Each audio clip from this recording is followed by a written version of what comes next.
Here is the president, the chief executive, due to arrive at any moment with his wife. And here are his two top technical experts slugging it out there in the hangar over whether or not the place is about to blow up. Minutes later, Jimmy and Rosalind Carter landed at Harrisburg Airport. For Harold Denton, this was the moment of decision. So I briefed the president on this bubble and the possibility of an explosive mixture and tried to give him the two sides that were out there. But we still didn't have a single view on that. Now this has to put Carter on a spot. What is he to do? If he turns around and walks away after he's come up here in order to calm the public down, that message is unmistakable. And so he did the only thing he felt he could. He went into the plant anyway. They left the hangar at Harrisburg Airport and went down the river road to 3 Mile Island.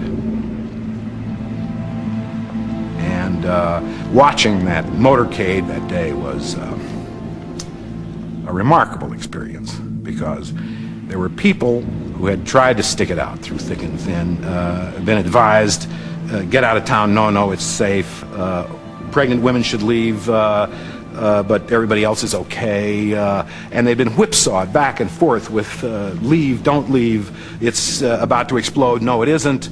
And all of a sudden, here is the President of the United States coming down the highway leading this entourage to take a personal tour of the plant itself. And they stood there and they cheered as he went by, because he was with them.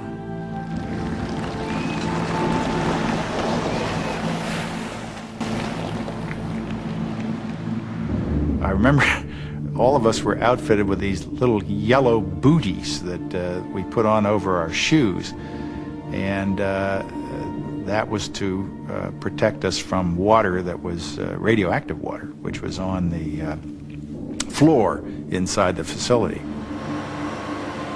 And then we went to the site. We all got on a bus, and the bus then went on site. We got out, went into the control room. That was an eerie feeling. Here we were, Sunday morning, 4 days plus a couple of hours after the accident, at the very site where things had gone wrong. Just outside the plant gates, Victor Stello and Roger Mattson were frantically reviewing the explosion theory. For 2 days, Stello had struggled to prove Mattson wrong. Finally, in the late afternoon, Victor Stello found the flaw in Mattson's calculations. They were using the wrong formula. The hydrogen bubble was never a threat. What puzzles me is how many people, not just in the NRC, not just at 3 Mile Island, but people in the industry on the phone as technical consultants who were on site, how many of them dealt with that formula and nobody noticed. Now scientists and engineers were correctly assessing the accident. But back on the island, there was still confusion. When we reached the gate to turn back in our dosimeters that we had worn, the president reads his dosimeter, and it's reading high. It's 78 millirem. Oh my God, my heart stuff. What has happened here? Have I exposed president? And I read mine, which was an NRC issued dosimeter, and it read 0.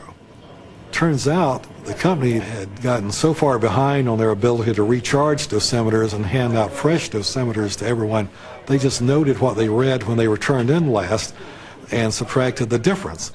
And the plant people didn't see any big deal, but momentarily there was mass confusion on the bus, and everyone was thinking they had received an unexpected exposure. And I think at that moment, President Carter began to lose a little confidence in not only the company, but me.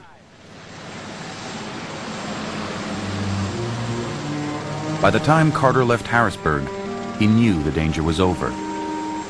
The president's visit would mark the end of the crisis. After 5 days of fear and anguish, residents felt safe enough to return to their homes. although they were told that an insignificant amount of radiation had been released during the accident, they would be plagued by doubts for years to come.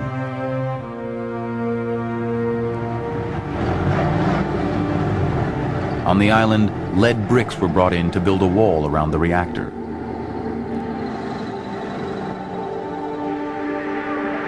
Slowly, the hydrogen was bled from the system. A month after the accident began, the Unit 2 reactor was finally shut down. I don't see how you could ever erase the memories of frustration, of uncertainty, punctuated by moments of stark terror that attach to an incident like 3 Mile Island, and the eternal sense of relief and deliverance when that was finally over.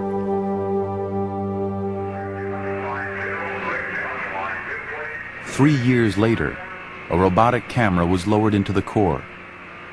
It would be the first look at the full extent of the accident. And I remember vividly seeing this videotape of a camera coming down into the top of the core, and you hear the voice of the mechanic who's lowering it saying, 1 foot, 2 foot. 2 feet into the core. We're now approaching 3 feet. And as he's going, as I'm watching the tape, my stomach churns more. We are approaching 4 feet. We're now 5. That's something. And that recognition for the first time, 5 feet of the core was gone. That's when we really saw that the core had been severely damaged. We had a meltdown at 3 Mile Island. It was not the China. Melted the core down. 50% of the core was destroyed or molten, and something on the order of 20 tons of uranium found its way by flowing in a molten state to the bottom head of the pressure vessel. That's a core meltdown. No question about it. Following the accident, the nuclear power industry would introduce new safety and training standards. But nuclear power would not hold the promise it once did. Since 3 Mile Island, not a single nuclear power plant has been ordered in the United States.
Nach dem Unfall von Harrisburg wird klar, wie ernst der in der Technik oft strapazierte Begriff von der Abwägung zwischen Nutzen und Risiko zu nehmen ist.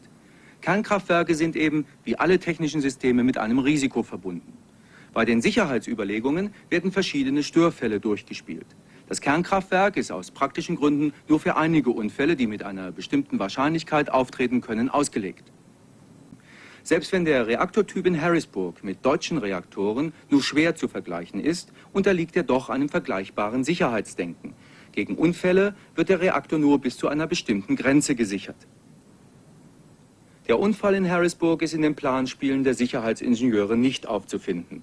Das Kernkraftwerk war für diese Unfallkombination nicht ausgelegt. Nach Harrisburg wird jetzt vielen klar, dass bisher in der Diskussion das Risiko der Kernenergie gegenüber dem wirtschaftlichen Nutzen zu wenig betont wurde. Und das gilt auch für die deutschen Kernkraftwerke.